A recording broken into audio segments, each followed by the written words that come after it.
Assalamualaikum warahmatullahi wabarakatuh. Perkenalkan, nama saya Regina Olivia dengan NPM 23130230034 dari kelas 2B. Di sini saya akan menjelaskan materi tentang senyawa turunan alkana. Senyawa turunan alkana merupakan suatu senyawa yang berasal dari golongan alkana dengan satu atau lebih atom H. Atom H tersebut diganti oleh atom atau gugus fungsi tertentu. Di sini ada beberapa gugus fungsi senyawa turunan alkana. Yang pertama yaitu gugus fungsi OH dengan nama golongan alkohol atau alkanol dengan rumus molekul CnH2n+2O. Yang kedua itu gugus fungsi O dengan nama golongan eter rumus molekul CnH2n+2O. Yang ketiga terdapat gugus fungsi COH dengan nama golongan aldehid rumus molekul CnH2nO. Yang keempat yaitu gugus fungsi CO dengan nama golongan keton rumus molekul CnH2nO. Yang kelima yaitu gugus fungsi COOH. Nama golongan adalah asam karboksilat dengan rumus molekul CnH2nO2. Yang keenam itu COO dengan nama golongan ester rumus molekul CnH2nO2. Yang ketujuh yaitu X dengan nama golongan haloalkana rumus molekul CnH2n+1X. Selanjutnya, senyawa turunan alkana terbagi menjadi tiga. Yang pertama yaitu tata nama senyawa turunan alkana. Tata nama senyawa turunan alkana terdapat yang pertama itu aldehida alkohol atau alkanol. Cara penamaan senyawa alkohol yang pertama yaitu tentukan rantai utama, di mana rantai utama yaitu rantai terpanjang yang mengandung gugus OH, dan rantai cabang yaitu rantai yang di luar rantai utama. Yang kedua, berilah nomor pada rantai utama. Penomoran dimulai dari sisi yang paling dekat dengan OH. Yang ketiga yaitu jika gugus OH lebih dari satu diberi awalan, kalau semisal 2D, ketiga tri, keempat tetra, dan kelima penta. Penambahan tersebut tepat sebelum di akhiran ol, misalnya pentanadiol. Dan yang terakhir yaitu aturan penamaan cabang sama dengan alkana. Yang kedua terdapat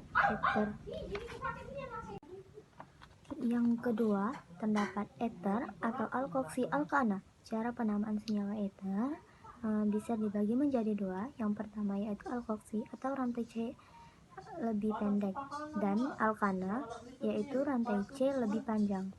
Yang kedua, beri nomor pada rantai alkana dimulai dari sisi yang paling dekat dengan O. Yang ketiga, aturan penamaan cabang sama dengan alkana. Dan selanjutnya ada aldehid atau yang biasa disebut dengan alkanal. Cara penamaan senyawa aldehid, pertama tentukan rantai utama yaitu rantai terpanjang yang mengandung gugus COOH, dan rantai cabang beri nomor pada rantai utama dimulai dari C gugus aldehid COH. Yang keempat yaitu ada keton atau biasanya alkanon. Cara penamaan senyawa keton yaitu pertama tentukan rantai utama dan rantai cabang. Yang kedua, bernomor pada rantai utama dimulai dari ujung C yang paling dekat dengan karbonil. Jika rantai utama meningkat lebih dari satu karbonil, maka diberi awalan di, tri, tetra, dan penta. Yang kelima itu terdapat asam karboksilat atau biasa disebut dengan asam alkanoat. Cara penamaan senyawa asam alkanoat yang pertama yaitu tentukan rantai utama yang paling dekat dengan gugus COOH dan rantai cabang. Dan yang kedua yaitu penomoran dimulai dari C gugus karboksilat. Yang keenam itu ada ester atau alkil alkanoat. Cara penamaan ester yaitu ester bisa dibagi menjadi dua bagian, yaitu alkil yang R yang diikat O, dan alkanoat yaitu alkil dan gugus fungsi. Dan yang ketujuh yaitu terdapat haloalkana atau alkil halida.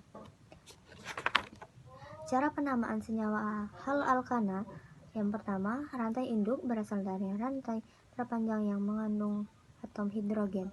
Yang kedua, penomoran dimulai dari ujung yang paling dekat dengan halogen. Yang ketiga, terdapat lebih dari satu jenis halogen. Penomoran diurutkan sesuai kereaktifan. Yang keempat, jika terdapat dua atau lebih halogen sejenis diberi awalan di, tri, tetra, dan penta. Jika terdapat dua atau lebih halogen tidak sejenis diurutkan sesuai abjad. Dan yang kedua yaitu terdapat isomer. Isomer terbagi menjadi tiga. Isomer sendiri yaitu senyawa yang memiliki rumus molekul yang sama tetapi rumus struktur atau konfigurasi yang berbeda. Yang pertama itu terdapat isomer kerangka. Isomer kerangka yaitu terjadi pada senyawa yang memiliki rumus molekul dan gugus fungsi sama tetapi rantai induknya berbeda. Yang kedua terdapat isomer posisi, di mana terjadi apabila senyawa memiliki rumus molekul, gugus fungsi, kerangka sama, tetapi letak gugus fungsinya berbeda. Dan yang terakhir yaitu isomer fungsi atau peralihan fungsi. Isomer fungsi terjadi pada senyawa yang memiliki rumus molekul sama tetapi berbeda gugus fungsinya. Misal alkohol dan eter. Alkohol bisa jadi eter dan eter bisa jadi alkohol. Dan yang terakhir yaitu sifat senyawa turunan alkana. Yang pertama, alkohol. Sifat alkohol.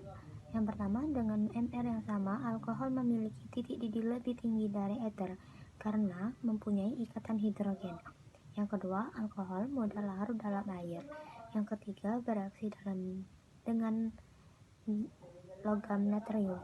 Yang keempat, bereaksi dengan asam karboksilat menghasilkan ester. Yang kelima, dapat dioksidasi dengan alkohol primer, alkohol sekunder, dan alkohol tersier. Jenis senyawa alkohol yang pertama yaitu alkohol primer, di mana OH terikat pada C yang mengikat satu C yang lain. Yang kedua, alkohol sekunder, di mana OH terikat pada C yang mengikat 2C yang lain. Yang ketiga, alkohol tersier, di mana OH terikat pada C mengikat 3C yang lain. Pembuatan alkohol yang pertama, hidrasi alkena dengan katalis asam. Yang kedua, fermentasi karbohidrat dengan bantuan ragi. Yang ketiga, melalui reaksi Grignard.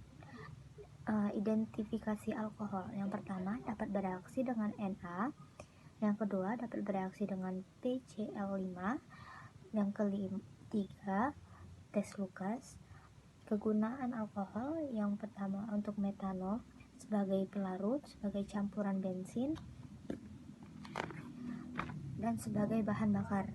Untuk etanol, pembersih luka dan antiseptik, pelarut parfum. Dan yang gliserol yaitu bisa melembab dan melembutkan lotion kosmetik, bahan peledak. Yang kedua itu eter. Sifat senyawa eter, pertama, eter umumnya berupa zat cair yang berbau harum. Yang kedua, sukar larut dalam air. Yang ketiga, eter suhu rendah, mudah menguap, dan uapnya mudah terbakar. Dan yang keempat, tidak mudah bereaksi, tidak dapat dioksidasi, tidak dapat direduksi, dieliminasi, tetap dapat disubstitusi dengan asam kuat. Pembuatan senyawa eter. Yang pertama, eliminasi alkohol. Pada cara itu, alkohol dicampur dengan larutan asam sulfat pekat dan dipanaskan pada suhu 140 derajat Celcius. Yang kedua, sintesis Williamson. Alkilholida direaksikan dengan natrium alkonolat menghasilkan eter. Identifikasi eter tidak dapat bereaksi dengan Na, tidak dapat bereaksi dengan PCl3.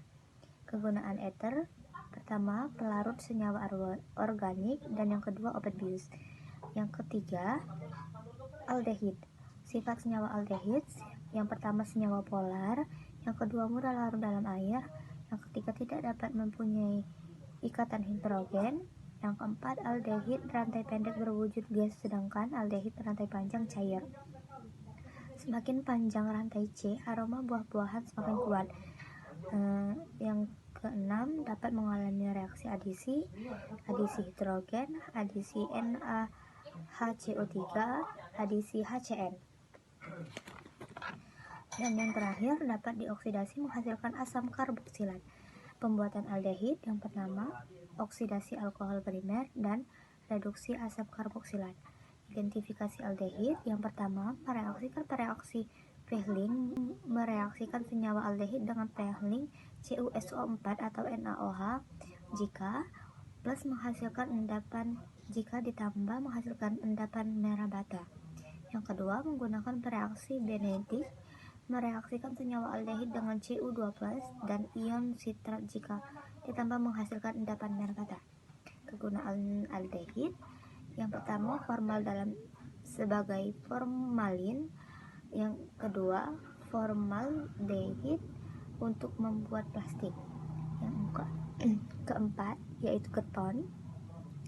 Sifat senyawa keton: yang pertama, merupakan senyawa polar, yang kedua, larut dalam air, ketiga, tidak mempunyai ikatan hidrogen, yang kelima, mengalami reaksi adisi, yang keenam, mengalami reaksi halogenasi.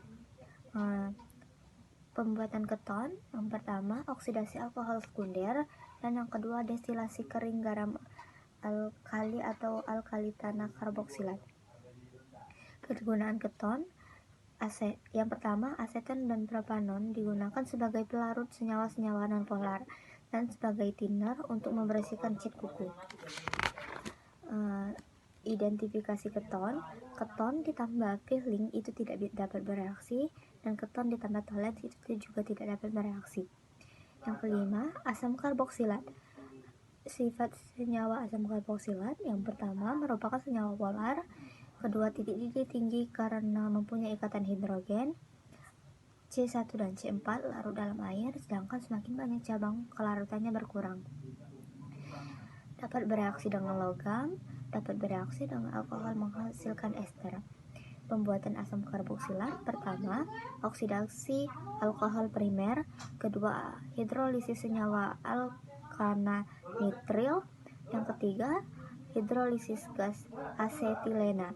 Kegunaan asam karboksilat yaitu: yang pertama, asam format untuk industri, tensil penggupalan karet, yang kedua, asam asetat sebagai pelarut, sebagai bahan baku industri, asam propional sebagai pengawet keju.